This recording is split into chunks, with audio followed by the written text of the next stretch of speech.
नमस्कार दोस्तों, मैं राजेश चौहान आपका हार्दिक स्वागत करता हूं आपके ही अपने चैनल राजेश क्लासेस में। आज मैं आपके लिए एक बहुत ही रोमांचक कहानी लेकर आया हूं और इस कहानी के माध्यम से भी आज हम नए नए वर्ड्स की मीनिंग को तो जानेंगे ही, साथ ही ग्रामर और टेंस के पोर्शन को भी कवर करते जाएंगे। इसके अलावा हम इंग्लिश वर्ड का सही सही प्रोनाउंसिएशन करना भी सीखेंगे, जिससे आपको इंग्लिश पढ़ना, लिखना, बोलना और समझना बहुत ही आसानी के साथ आने लगेगा। तो मेरे साथ वीडियो में अंत तक बने रहिएगा और अगर कहानी पसंद आए तो एक लाइक ज़रूर कर दीजिएगा। तो बिल्कुल भी देर न करते हुए चलिए करते हैं वीडियो को स्टार्ट। तो आज की इस इंटरेस्टिंग स्टोरी का टाइटल है आर्कटिक एडवेंचर।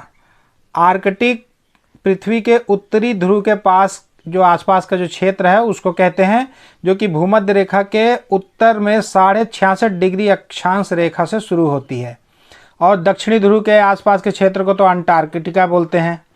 तो आर्कटिक सर्कल है, उसकी परिधि करीब 17,662 किलोमीटर यानी कि 10,975 मील लंबा है आर्कटिक सर्कल। ये देखिए ऐसा।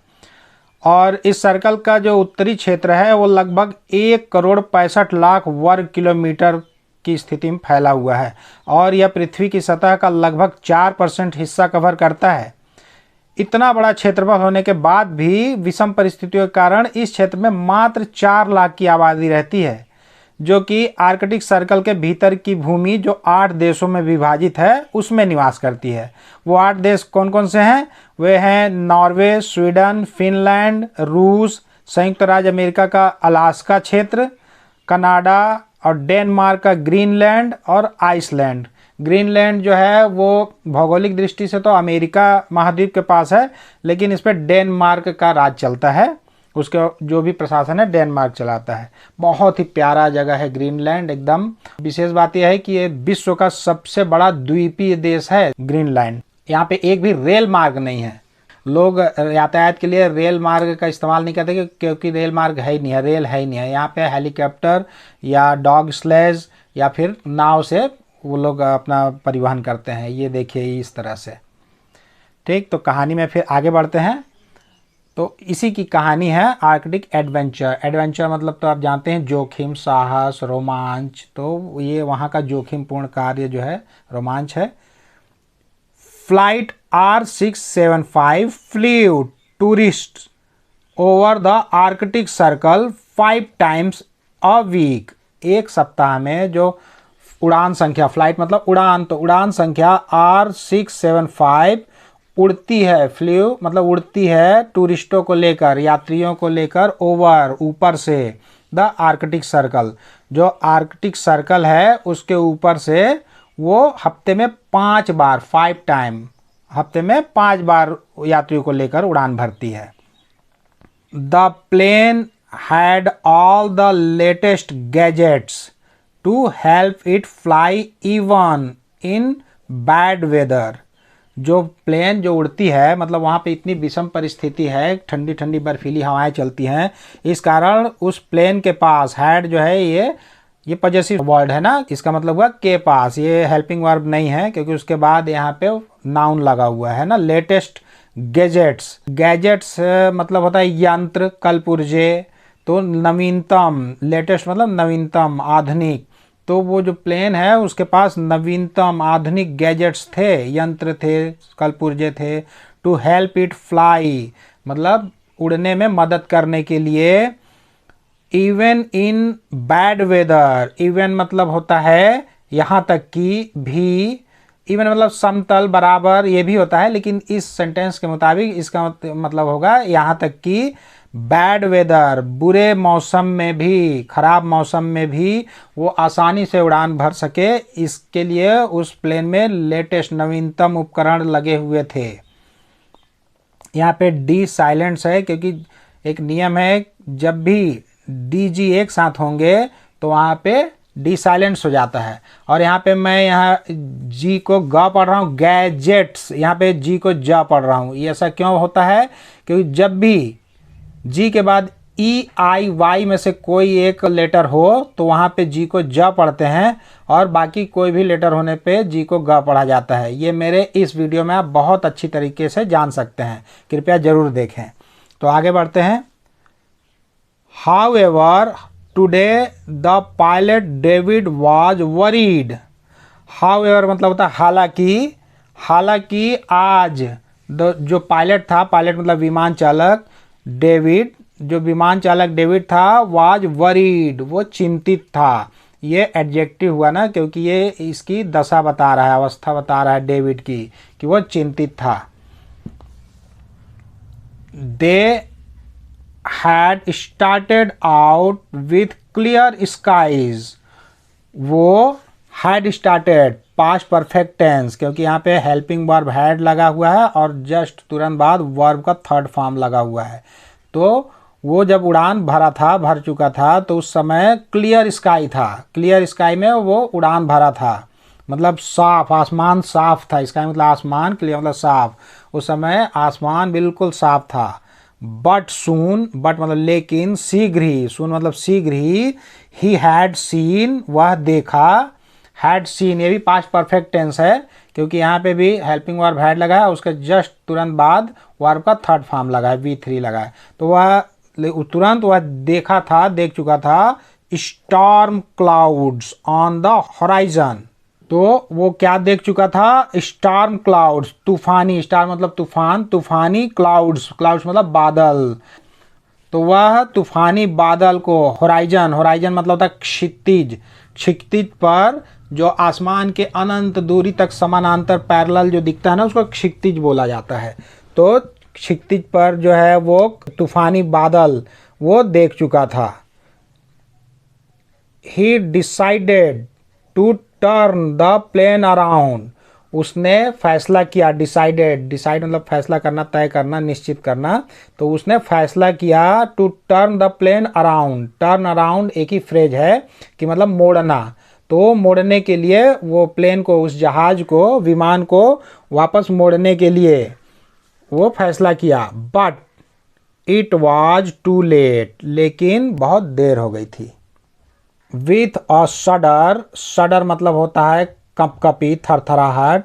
तो थरथराहट के साथ जहाज जो है वो कंपन के साथ, the plane was hit by the icy Arctic winds, plane जो था वो हिट, हिट मतलब होता है टकराना, मारना, आघात करना, बाय द, बाय मतलब द्वारा, से।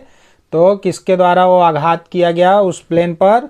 आईसी आर्कटिक विंड, आईसी मतलब बर्फीली, आर्कटिक हवाओं के द्वारा उस प्लेन पर आघात पहुंचाया गया, टक्कर मार दिया गया। मतलब कि उसका जो प्लेन था वो एक थरथराहट के साथ, कंपन के साथ बर्फीली हवाओं के चपेट में आ गया। One of the wings was ripped off, one of the wings, जो विंग्स थे, उनके पंख थे, उसमें से एक पंख वाज रिप्ड ऑफ, रिप मतलब होता है फटना, फाड़ना, चीरना, टूटना। तो रिप्ड ऑफ टूट गया, उसमें से एक पंख टूट गया। और the plane went into a tail spin, और जो प्लेन था, जो विमान था, वो क्या हो गया? वेंट मतलब गया, into a tail spin, tail spin मतलब होता है चक्कर, घुमाव, मतलब उनके टेल की तरफ से, पूंछ की तरफ से वो चक्कर घिन्नी की तरह घूमने लगा उसका प्लेन। तो ये वेंट जो है गो का सेकंड फॉर्म है, यानी कि ये पास्ट इंडेफिनिट टेंस का ये सेंटेंस है कि चक्कर खाने लगा, चक्कर खा गया, घूमते हुए वापस नीचे आने लगा, इस तरह से, ऐसे ऐसे। David only had moments to save the passengers from a fatal crash, David के पास, अब ये फिर से पजेसिव वर्ड हो गया ना, तो डेविड के पास कुछ ही पल थे सेव करने के लिए, सुरक्षित करने के लिए पैसेंजर्स को, उन यात्रियों को सुरक्षित करने के लिए, सेव करने के लिए उसके पास कुछ ही क्षण थे। फ्रॉम अ फेटल क्रैश, फेटल मतलब होता है घातक, प्राणघातक, क्रैश मतलब टक्कर, दुर्घटना, धमाका। तो दुर्घटना से बचाने के लिए, घातक, प्राणघातक दुर्घटना से बचाने के लिए डेविड के पास कुछ ही क्षण थे उन यात्रियों को बचाने के लिए। He managed to guide the falling plane toward a patch of water near a scientific outpost. वह कामयाब हो गया, टू गाइड, गाइड मतलब मार्गदर्शन करना, द फॉलिंग, फॉलिंग मतलब गिरते हुए प्लेन को, गिरते हुए विमान को वो गाइड करने के लिए, सही दिशा में ले जाने के लिए वो कामयाब हो गया। टुवर्ड्स, टुवर्ड्स मतलब होता है की ओर। अब पैच ऑफ वाटर, पैच मतलब होता है पैबंद, चिथड़ा, मरम्मत, मरम्मत करना, भाग।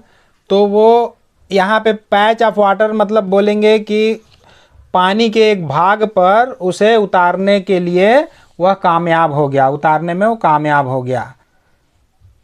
नियर अ साइंटिफिक आउटपोस्ट, जो कहाँ पे हो जाके रोका, पास में। नियर मतलब पास में, साइंटिफिक आउटपोस्ट वैज्ञानिक आउटपोस्ट मतलब होता है चौकी, सीमा चौकी।